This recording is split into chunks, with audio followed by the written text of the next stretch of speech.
before it even happens. Had the Carapace 1 upgrades as well. I think, what is the Ultras have their armor upgrade at this point, have 1-1, Ground Forces 1-1 overall, have their armor upgrade, so they're 3-1. Wait until they're maybe 4-2, and then they're going to become some effective stuff. But yeah, Jeadong, I really like this idea. Basically, try to get fully upgraded Ultras out there before your turn opponent gets a fully upgrade, a 3-2 upgrade or a 3-3 upgraded army out there. Basically, fight fire with fire. Get your, heavy, massive forces out there and just kind of close them in, because with Ultralisks, with speed and cracklings, you are more mobile than your Terran mech opponent. And with that, you can really take advantage of it. You can really abuse that fact. Vultures right now just trying desperately to kill as many eggs as they can, so Seek can float there and pick up an additional base. Mutalisks look like they're going to have something to say about it. They're just going to fly, take the heavy turret fire, just taking all the turret fire and taking the attention away from the Overlords. Going to be seeing some cracklings laying down, some mines in the way, but not quite enough. Only one Goliath that I see, one tank at the back. Don't see that. There's the Defilers. Should be a Dark. There you go. One Dark Swarm, two Dark Swarm.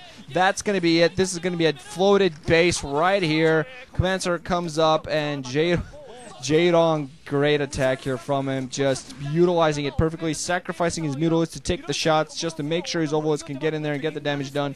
Sees attention completely being split away from his new expansion that he's thinking of taking, and Jeadong, meanwhile, getting a massive army going. Has Hydras out there with Carapace 2 upgrades, has Ultras out there with Armor 4 and Weapons 2, and with Cracklings and Defilers, Jeadong's just going to be able to completely break whatever it is that C has. C losing that mining is so critical, only has 2 bases mining at the moment until he lands the Command Center again. Looks like Jeadong going to go for yet another drop, and Jeadong has bases all over the place. 6 o'clock, natural, main, secondary, 2 o'clock, which is being shelled, but he's still good enough. He also has a base at the 9 o'clock. He's expanding towards the natural at that. He has a base at 8 o'clock and expanding towards the 9 o'clock as well. Seems like he's expanding towards the upper left as well. If he doesn't already have a fully mining base there, he's already all over the map way before C even really got any sort of map presence going.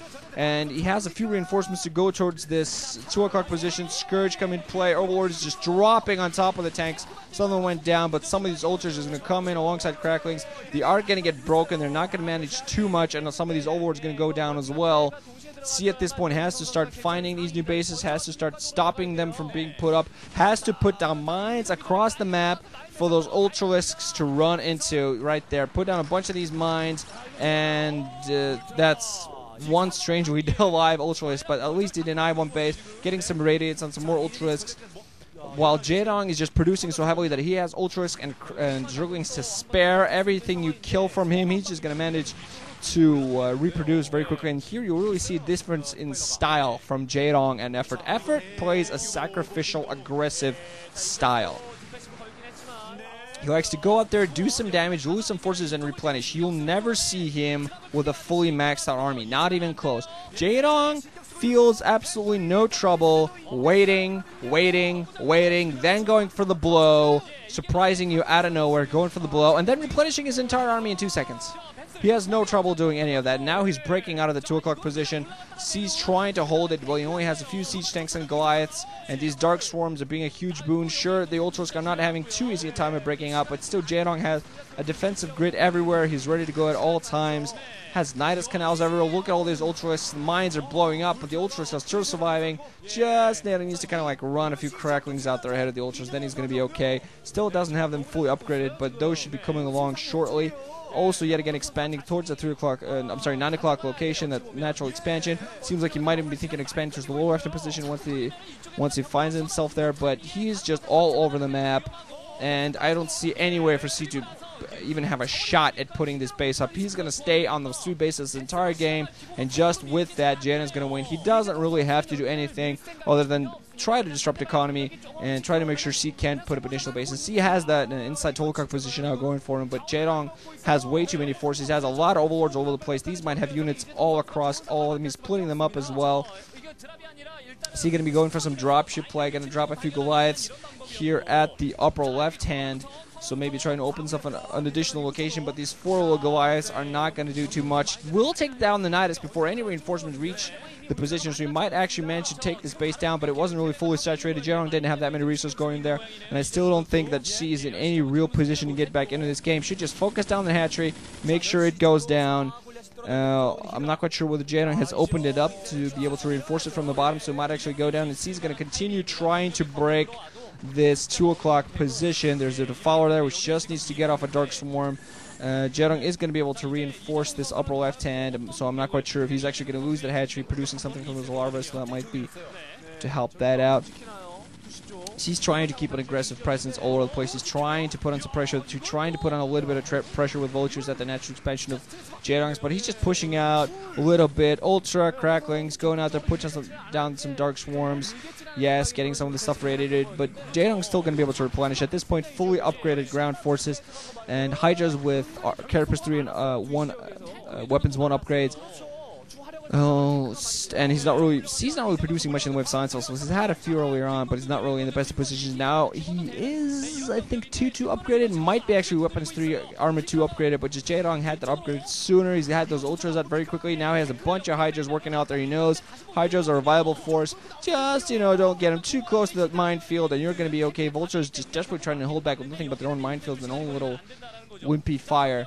And C's still desperate trying to break towards his 2 o'clock position. Scourge going to come in. There you go. Assassinate all the science vessels. That's going to be no radiates. We're going to see what these Goliaths actually manage to do anything.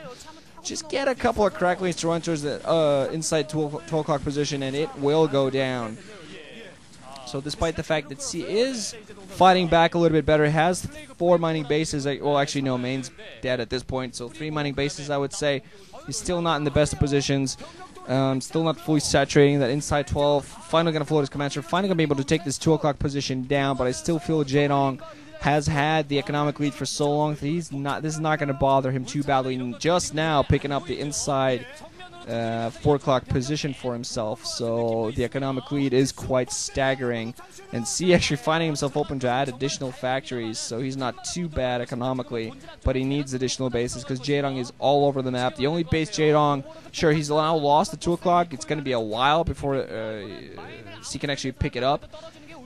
And Jeadong actually going to take the upper left hand, I believe, for himself yet again. I think that was the base he was putting up. And the only bases he hasn't gotten, I think, are the lower left hand and the 9 o'clock, inside 9 o'clock base. But now he's getting himself ready for a humongous drop. If this is going for that 12 o'clock secondary, I think that's a little bit risky, because it's just going to take some heavy turret fire, and this is a huge part of his army. There's a lot of mines to land on top. The main seems more viable, not as many turrets, just bypass that initial mine. He is going to go for the main. He's going to go for the supply and production. He's going to take some heavy fire. The initial overlord most likely empty some of the mines, trying to put up. Mines go down. Oh, massive explosions. Some more explosions, some more Zerg blood all over the place, but these are just far, far too many forces. Tanks and Goliaths and Vultures desperate trying to run back home to save everything, but not quite sure what's going to happen. Dark Swarm going to come up all across. So Jeadong desperately trying to fight back, make sure these tanks don't save C's stuff here. He needs to pick down as many supply depots as possible. That's already, what, 5-6 supply depots taken down. That's going to be a very, very heavy supply block. Meanwhile, also going to move in towards this inside 12 o'clock position with some Ultras and Cracklings. Just distraction, trying to get those forces back. But that supply was a big, big blow to see right there. Big blow, lost a lot of his supply depots. He manages to snuff this attack out, but that blow was huge. And Jeadong now mulling out some more cracklings at the front, trying to pick up these mines. And he's not probably going to threaten anything right away. Seminole has picked up the 2 o'clock position for himself. That supply damage, maybe not as bad as I initially thought, but still, what, 6-7 supply depots going down? That's still bad. No, I'm sorry. Dancing schizophrenic vulture. Let's see, Jeadong gonna continue trying to get some drones out there. Gonna want to still try to work on some army. Has a lot of overlords. And we're going to see who actually tries to bomb the 2 o'clock position at this point. It's a bomb!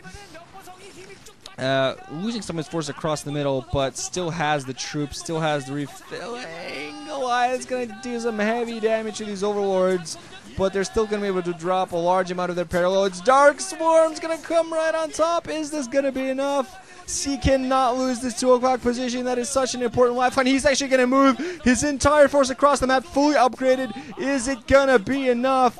Jeadong is actually backing off. Jeadong had that inside 9. that inside, I'm sorry, 4 o'clock position, and he's very close to that. Actually, Dark swarming right on top of siege position.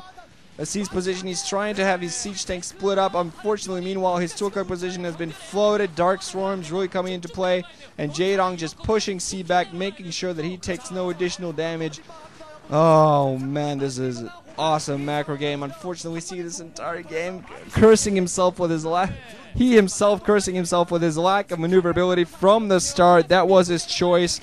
Lack of maneuverability for turtle power, I guess. Cowabunga. But unfortunately, that is not how you play against Jeadong. Jeadong, when he sees you turtling, he will put up bases everywhere.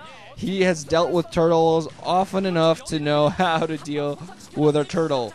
Oh, you have a gigantic army that is fully maxed out and could kill me. Never mind, I'll just expand everywhere and have a lot more gold than you. Gold, minerals, you know, whatever. Monies, cash.